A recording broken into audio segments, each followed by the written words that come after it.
할렐루야!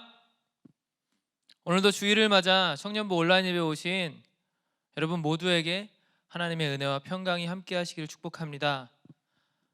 지난 수요일에 정부 발표로 인해서 데레스대 방역이 다시 처음으로 0단계로 돌아갔죠. 그로 인해 다들 심적으로 매우 힘든 한 주를 보냈을 것 같다라는 생각이 드는데요. 저 역시도 과격해지는 사람들, 또 시위와 약탈 이러한 것들을 목격하면서 좀 정신적인 피로도가 컸던 한 주였던 것 같습니다. 게다가 오랜만에 우리 주일에 청년부가 함께 모여서 식사를 나누려고 했는데 그런 부분들을 또 취소해야 되는 상황이 있다 보니까 아쉬움이 조금 더 컸던 것 같아요. 사실 지난 3월에 통제가 시작됐을 때만 해도 그때는 상황이 이렇게까지 오래 이어질 거라고는 생각을 못했던 것 같습니다. 팬데믹에 빠진 주변 나라들, 특별히 브라질이나 주변에 중남미에 확진자가 많이 나온 나라들에 비해서 파라과이가 그래도 확진자가 적은 편이었고 또 조금은 더 안전하게 느껴졌기 때문에 상황을 낙관적으로만 바라봤던 것 같아요. 그런데 지난 수요일 밤에 뉴스를 시청하면서 데레스에 처한 어려운 현실이 다른 때보다도 조금 더 마음에 와닿았던 것 같습니다. 계속되는 통제로 인해서 경제적인 어려움을 호소하고 있는 사람들이 늘어나고 있고 이것은 현지인뿐만 아니라 한인들도 마찬가지겠죠. 그런데 그 속에서 일부의 사람들이 폭도로 변해버린 그런 상황들을 눈으로 지켜보면서 참 마음이 복잡했던 것 같아요. 여러분은 어떠셨나요? 부정적인 기사와 또 예측들을 보면서 또 어떤 이들은 직접적으로 피해를 입은 사람들도 있을 텐데 그런 상황들을 지켜보면서 여러분도 혹시 비슷한 마음이 들지는 않으셨습니까? 만약 그렇다면 오늘 우리가 함께 드리는 이 예배를 통해서 다시 한번 하나님이 주시는 그 위로와 그 평안함의 은혜를 우리가 회복하기를 바랍니다. 그것을 통해서 오늘 우리 앞에 다가온 어쩌면 지금이 마지막 때라고 말할 수 있는 시기인데 이 마지막 때에 우리가 믿음으로 모든 문제 어려움들을 잘 헤쳐나갔으면 좋겠다라는 생각이 들어요. 온라인으로 예배를 드린 지가 이제 4개월 넘어 이제 5개월 차에 접어들고 있는데 여전히 이 온라인 예배가 낯설고 힘들 수 있습니다. 그런데 이러한 때일수록 우리가 더욱더 예배를 포기하지 말아야 겠다는 생각이 들었어요. 그것은요, 마지막 때에 믿는 자들에게 나타나는 신앙의 증거 중에 하나가 바로 영적인 분투, 다시 말해서 끊임없이 기도하고 끊임없이 주님의 도우심을 간구하는 것이기 때문이에요. 그러므로 우리가 힘들 때일수록 우리들의 삶에 그러한 믿음의 증거들을 만들어내었으면 좋겠습니다. 특별히 예배를 통해 우리를 향한, 이 시대를 살아가는 우리를 향한 주님의 부르심이 무엇인지를 우리가 깊이 깨닫고 그 부르심에 응답할 수 있는 우리 믿음의 청년들이 되시기를 주님의 이름으로 축복합니다. 저는 오늘 누가복음 18장 1절에서 8절까지의 말씀을 가지고 마지막 때에 보이는 믿음이라는 제목으로 함께 말씀의 은혜를 나누려고 해요. 말씀을 시작하기 전에 제가 오늘은 본문을 천천히 읽어드리겠습니다. 예수께서 그들에게 항상 기도하고 낙심하지 말아야 할 것을 비유로 말씀하여 이르시되 어떤 도시에 하나님을 두려워하지 않고 사람을 무시하는 한 재판장이 있는데 그 도시에 한 과부가 있어 자주 그에게 가서 내 원수에 대한 나의 원한을 풀어주소서 하되 그가 얼마 동안 듣지 아니하다가 후에 속으로 생각하되 내가 하나님을 두려워하지 않고 사람을 무시하나 이 과부가 나를 번거롭게 하니 내가 그 원한을 풀어주리라. 그렇지 않으면 늘 와서 나를 괴롭게 하리라 하였느니라. 주께서 또 이르시되 불의한 재판장이 말한 것을 들으라. 하물며 하나님께서 그 밤낮 부르짖는 택하신 자들의 원한을 풀어주지 아니하시겠느냐. 그들에게 오래 참으시겠느냐. 내가 너희에게 이르노니 속히 그 원한을 풀어주시리라. 그러나 인자가 올 때에 세상에서 믿음을 보겠느냐 하시니라. 아멘. 여러분, 우리가 살아가다 보면 뜻하지 않은 어려움들을 만날 때가 있습니다. 생각하지 못한 문제에 직면할 때가 있어요. 오늘 우리 앞에 놓여진 상황들도 마치 그와 비슷한 상황이라는 생각이 듭니다. 그런데 이것이 우리를 낙심하게 만드는 이유는 바로 그 어려움들이 종종 나로 인해 생겨난 일이 아닐 때가 있기 때문이에요. 내 잘못, 내 실수, 그러한 것들로 일어난 일이 아니라 지금 우리가 겪고 있는 이 자연재해와 천재지변 같은 이런 일들, 이것은 나로 인한 일이 아닌데 그러한 일들이 나의 삶을 힘들게 하고 괴롭게 할 때 우리는 낙심하게 됩니다. 그런 면에서 보자면 세상이 참 불공평하다라는 생각이 들어요. 왜 그런가요? 그것은 우리가 그러한 예측할 수 없는 시대에 살아가고 있는데, 그런 예측할 수 없는 시대 속에서 우리가 공평을 외치기 위해서 법과 제도들을 만들어 놓고 살잖아요. 그런데 그렇게 인간이 만든 법과 제도들이 너무나 많은 허점들을 가지고 있기 때문이에요. 그런데 문제는 죄와 사망의 법을 가지고 태어난 인간이 그러한 허점들을 이용해서 자기의 배를 불리고 자기의 이익을 추구하는 그러한 행동들을 할 때가 참 많이 있다라는 겁니다. 그러한 행동들로 인하여서 누군가가 눈물을 흘려야 되고, 누군가는 짓밟혀야 되고, 누군가는 피해를 입어야 되는 그러한 상황들이 만들어지는 우리가 시대를 살아가고 있다라는 거예요. 여러분은 유전무죄, 무전유죄라는 말을 아마 한 번쯤은 들어보셨을 겁니다. 돈이 있으면 죄가 없고 돈이 없으면 죄가 있다 라는 의미를 가진 한자어죠. 사실 이것은 오늘날의 법제도와 오늘날의 어떤 사람들의 지적인 수준을 생각해 볼 때 절대로 이 사회에서 통용되어서는 안 되는 말입니다. 인간을 만든 법적인 기준, 그것에 전혀 부합하지 않는 말이기 때문이에요. 여러분, 그러나 현실은 어떻습니까? 우리가 사는 현실은 그렇지 않죠. 우리가 그것을 너무나 잘 알고 있어요. 왜냐하면 우리가 살아가는 이 시대가 우리가 우리의 눈으로 목격하는 것들, 실제 그러한 일들이 너무나도 빈번하게 일어나고 있는 것을 우리가 목격하고 있기 때문이에요. 억울하고 답답한 일을 당하는 사람들을 한번 보세요. 많은 경우 그들 중에 대부분은 돈이 없고 빽이 없는 사람들인 경우가 참 많이 있는 것 같아요. 그런데 정말 안타까운 것은 우리가 이러한 불합리한 사회의 구조를 벗어나서 살 수 없다라는 거예요. 어떻게든 이 악한 구조 속에서 살아남아야만 한다라는 것이죠. 그런데 저는 이러한 현실이 종종 신앙을 가지고 있는 우리와 같은 사람들에게 인생에 대한 딜레마를 경험하게 한다는 생각이 들어요. 왜 그렇습니까? 그것은 세상에서 믿음을 지키기 위해 우리가 분투하며 살잖아요. 그런데 그 속에서 때로는 우리가 불합리한 일들을 당할 때가 너무나도 많기 때문이에요. 또 어쩔 때는 우리가 신앙 때문에 억울하고 답답한 일들을 감수해야만 할 때도 있기 때문이라는 겁니다. 그래서 세상 사람들은 종종 이 신앙생활이 비현실적이라고 말하는 것 같아요. 이것이 세상과는 맞지 않는 옷처럼 느껴진다라는 거예요.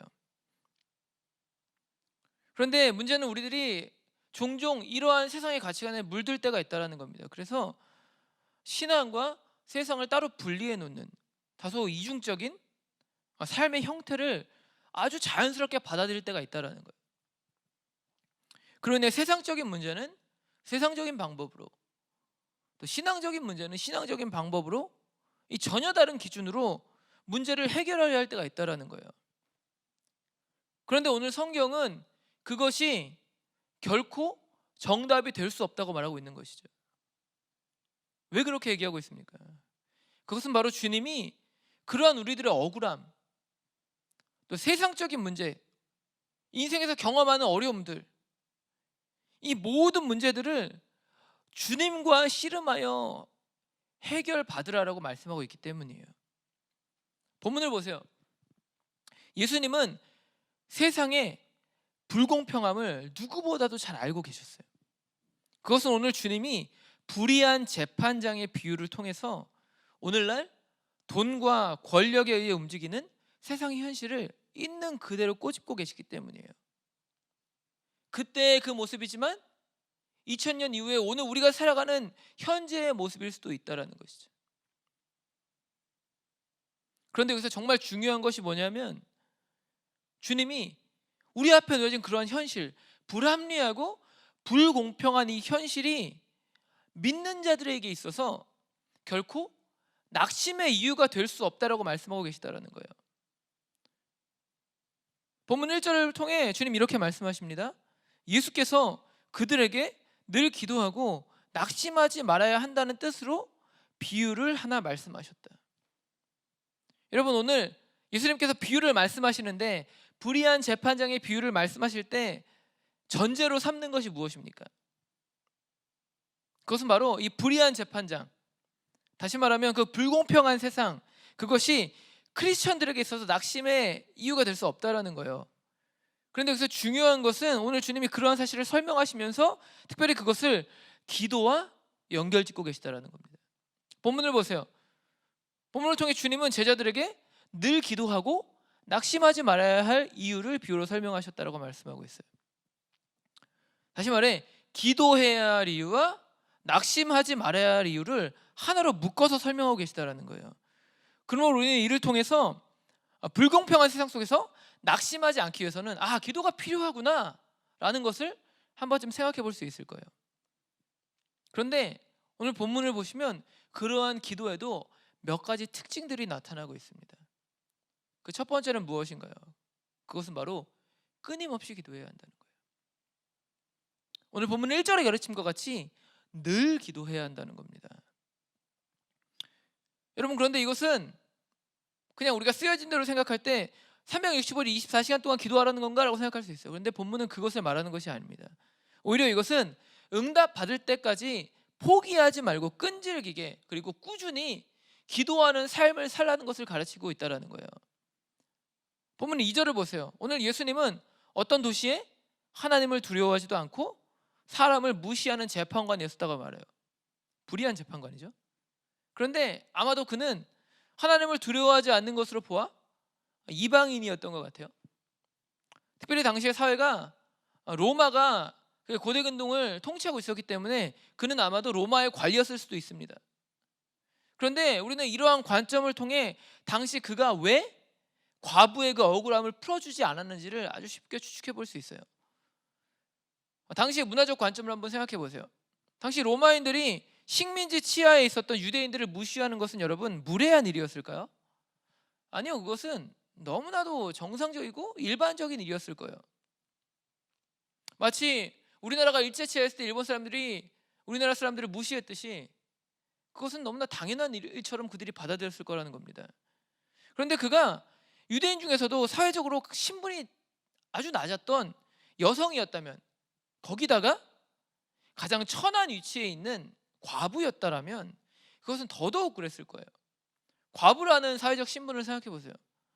여성의 지위가 보장되지 않았던 고대 사회에서 경제적인 능력이 없었던 과부, 그는 분명 가난하고 헐벗은 인생을 살았을 것입니다. 그것은 고대 사회가 여성의 인권을 존중하지 않는 사회였기 때문이에요. 단지 여성을 남성의 재산 정도로 취급하는 그러한 인식을 갖고 있던 사회였기 때문에 충분히 그럴 수 있었다는 것이죠. 그런데 이런 사회 속에서 남성의 보호를 받을 수 없는 과부, 홀로 된 이 여인, 이 여인의 상황을 우리가 돌아볼 때 그녀가 가진 사회적 신분이 얼마나 낮았는지를 우리가 다시 한번 생각해 볼 수 있다는 거예요.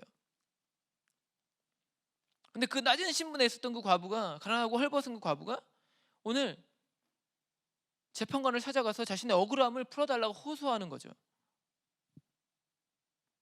그러면서 예수님께서 그녀가 자주 갔다라고 말씀하고 있어요. 끊임없이 재판관을 찾아갔다라는 거예요. 그런데 우리는 이를 통해서 기도의 중요한 원리 중에 하나가 바로 응답받을 때까지 포기하지 않고 기도하는 것이라는 것을 다시 한번 깨달을 수 있다는 겁니다.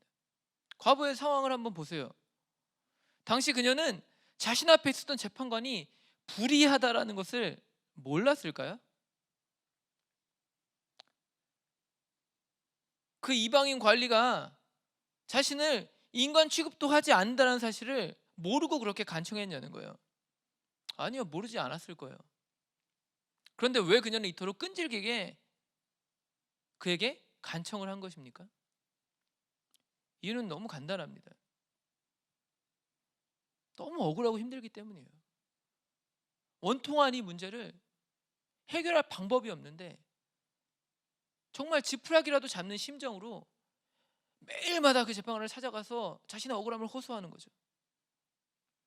자신의 잘못으로 인한 것이 아니었음에도 불구하고 이 불이익을 당하고 고통을 당해야 되는 상황을 바라보며 그가 너무 힘이 들었다라는 거예요. 그런데 우리는 이러한 상황을 통해 기도의 또 한 가지 원리를 생각해 볼 수 있어요. 그것은 바로 바른 기도 안에 반드시 공의의 실현이라는 목적이 담겨 있어야 한다는 거예요. 3절 후반부를 보세요. 지금 그녀가 재판관에게 내 원수에 대한 나의 원한을 풀어주소서라고 호소하고 있어요.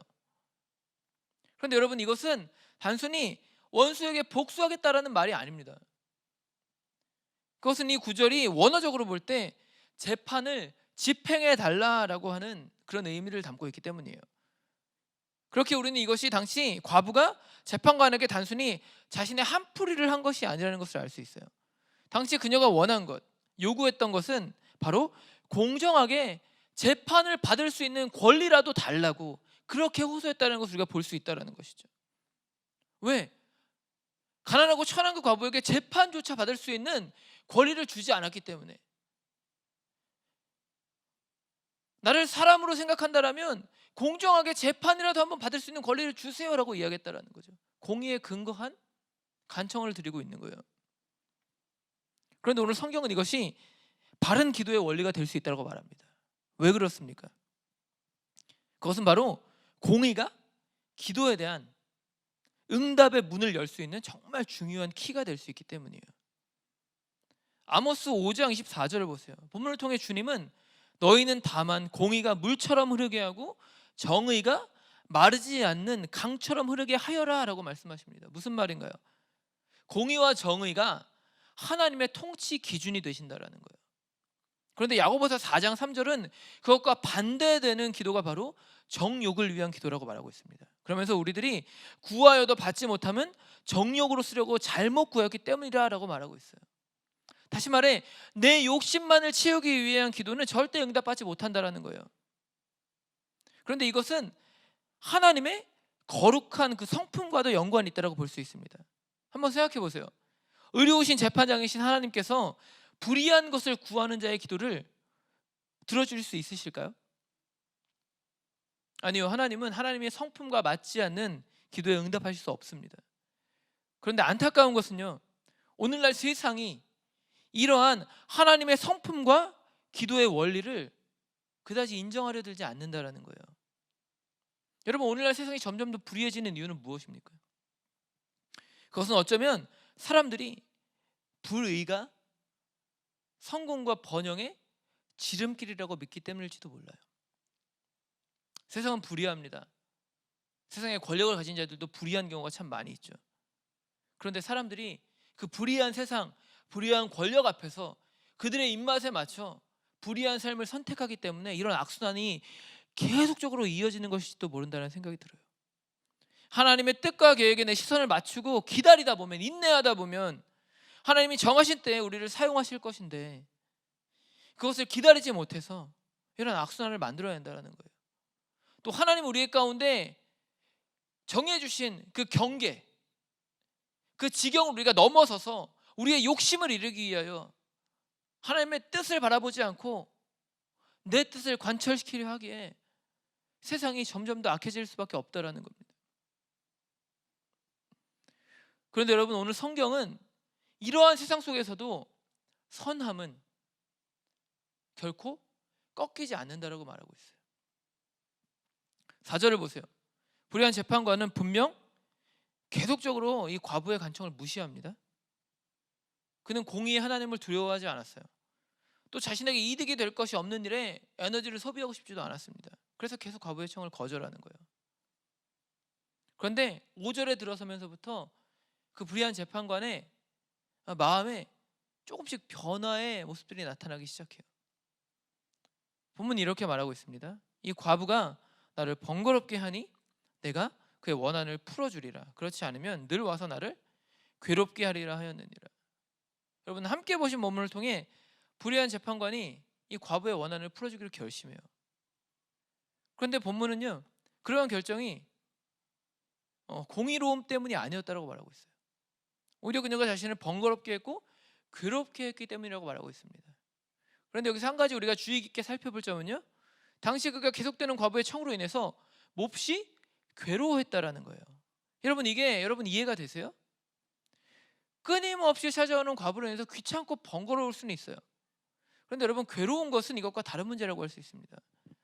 번거로움이 단순한 귀찮음이라면 괴로움은 직접적인 어떤 피해를 당하는 뉘앙스를 풍기기 때문이에요. 괴롭다라는 부분에 쓰인 이 헬라어 휘포피아조를 한번 생각해 보세요. 거기에는 멍이 들도록 때리다 혹은 난폭하게 다루다라는 뜻이 담겨져 있어요. 다시 말해 이것이 겉으로 드러나는 직접적인 상처를 지칭할 때 사용했던 말이었다라는 거예요. 그런데 왜 그는 과부의 청을 거절하면서 이러한 괴로움을 느낀 것일까요? 도대체 무엇이 그를 멍이 들 정도로, 맞아? 고통스러울 정도로 그를 힘들게 한 거냐는 겁니다. 아마도 그것은 그를 지켜보는 사람들의 평가였기 때문일지도 모릅니다. 한번 생각해 보세요. 여러분 불의한 사람이라고 할지라도 자신의 불의함을 자랑하고 싶은 사람은 없을 거예요. 드러내놓고 불의하게 행동하고 싶은 사람은 이 세상에 어느 누구도 없을 거라는 겁니다. 겉으로는 좋은 사람, 정직한 사람, 괜찮은 사람으로 보이고 싶은 것이 모든 이들의 마음이라는 거예요. 더군다나 그의 직업이 재판관이었다면 그 직업이 갖고 있는 사회적인 인식과 지위, 다시 말해서 재판관이라면 당연히 정직해야 한다라는 그 일반적인 인식이 있었다면 그는 더더욱 자신의 불의함이 드러나는 것을 꺼려하고 부담스러웠을 거라는 겁니다. 그런데 만약 그런 상황 속에서 이 가난한 가구, 불쌍한 가부, 사람들도 다 알아요. 이자가 억울하다라는 것. 그런데 그 가부가 매일 찾아와서 재판이라도 한번 받을 수 있을 나에게 그 권리를 주세요라고 그렇게 간청하는데 계속 거절하는 상황이 이어졌다고 생각해 보세요. 여러분 그 상황 속에서 사람들이 그 재판관을 바라보면서 뭐라고 얘기했을까요? 야, 저렇게까지 하는데 좀 한번 들어주지. 그런 말을 듣지 않았을까요? 여러분 고대 사회는 명예와 수치를 기반에 둔 사회였습니다. 다시 말해 개인의 명예를 가장 중요하게 생각하는 사회였다는 거예요. 그런데 이런 상황 속에서 재판관에게 그것이 치명적인 약점으로 다가올 수밖에 없었다는 거예요. 그래서 결국 스스로를 위해, 자기 자신을 위해 이 과부의 간청을 들어주는 거죠. 그런데 여기서 주목해 볼 점은 오늘 본문 6절을 통해 예수님이 이러한 비유를 제자들에게 귀담아 들으라라고 말씀하신다는 거예요. 다시 말해 그 속에 담긴 깊은 뜻을 한번 너희들이 묵상해 보라는 겁니다. 가난한 가부, 끊임없이 간청하는, 또 정직을 기준으로 삼은 그 과부의 간청, 그 간청에 불의한 재판장이 왜 응답할 수밖에 없었는지를 생각해 보라는 거예요. 그러면서 세상에서도 이런 일이 일어나는데 그 불의한 재판관과 정반대의 성품을 가지고 계신 의로우신 재판장이신 하나님, 그분은 어떻게 행동하실지를 생각해 보라는 겁니다. 그러면서 7절을 통해 이렇게 말하고 있어요.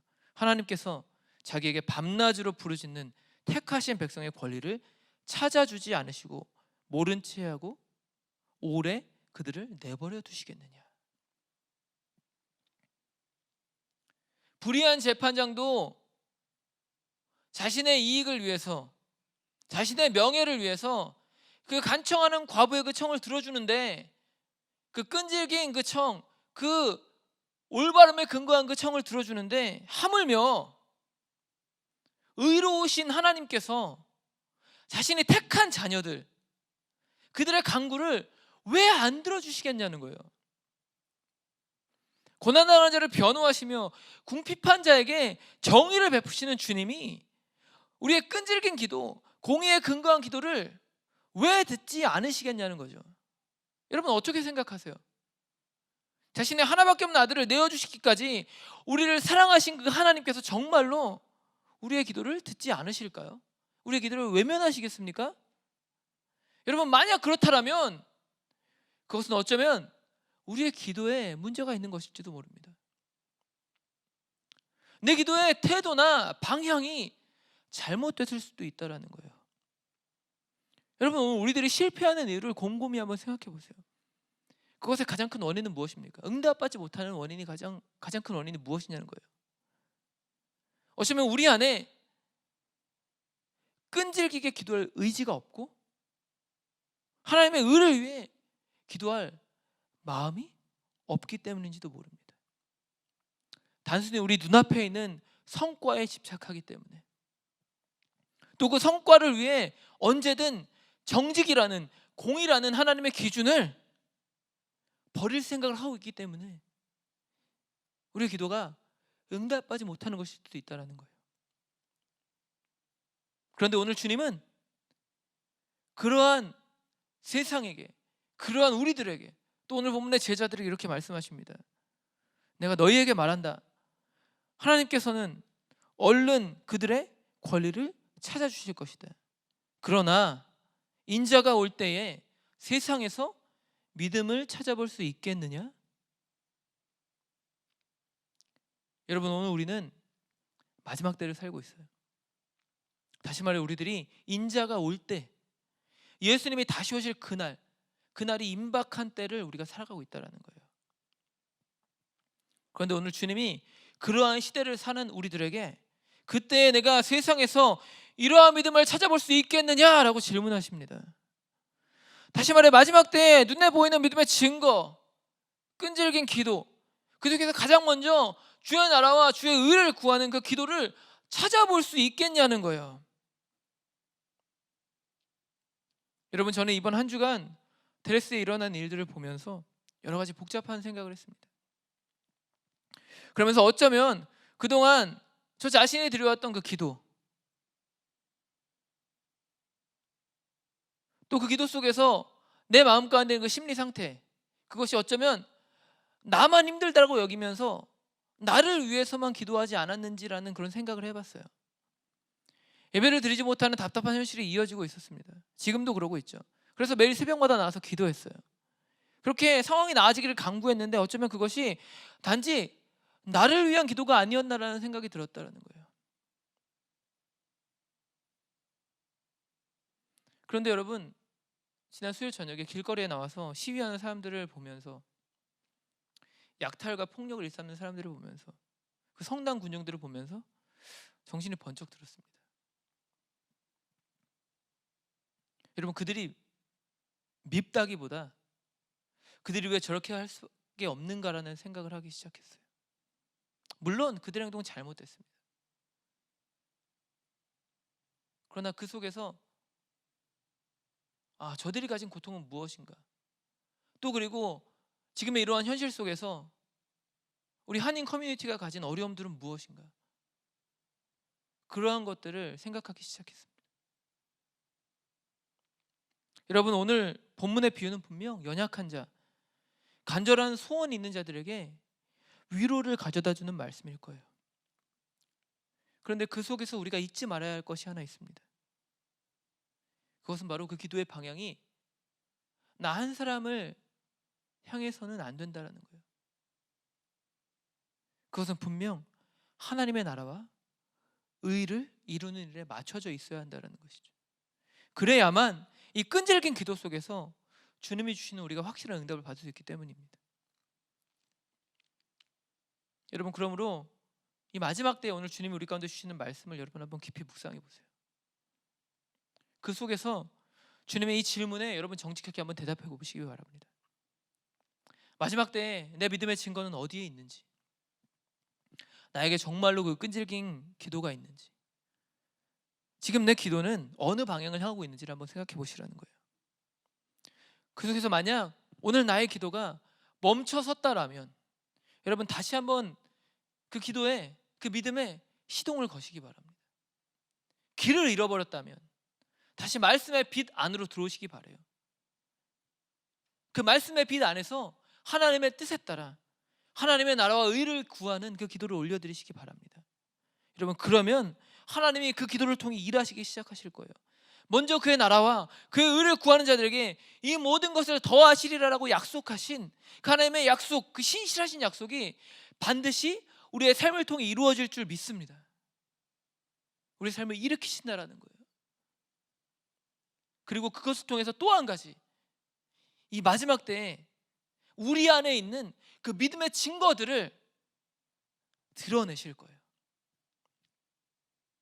여러분, 그러므로 새롭게 시작되는 한 주의 삶 속에 우리들의 삶이 주님이 명령하신 끈질긴 기도, 하나님의 뜻을 구하는 그 기도를 통하여서 우리 모두가 이 마지막 때를 준비하는 삶을 살아가시기 바랍니다.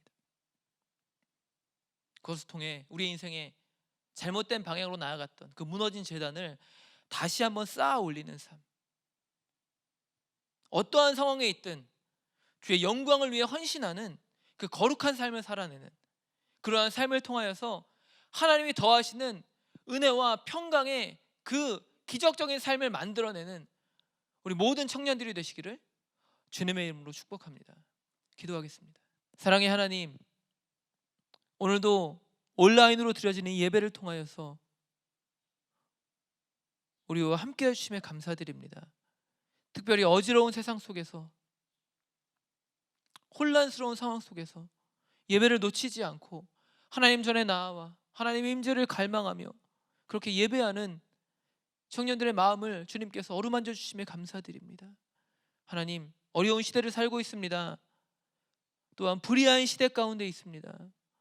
하나님, 이 시대 속에서 우리가 불의함을 쫓아 나의 유익과 만족을 위한 그러한 삶을 살지 않게 하여 주시고, 먼저 하나님의 나라와 의를 구하는 삶을 살게 하여 주시며, 그 속에서 하나님, 그것이 이루어질 때까지 끊임없이 기도하여 하나님의 역사를 목도할 수 있는 우리 모두가 될 수 있도록 우리의 마음과 생각을 지키시고 인도하여 주시옵소서.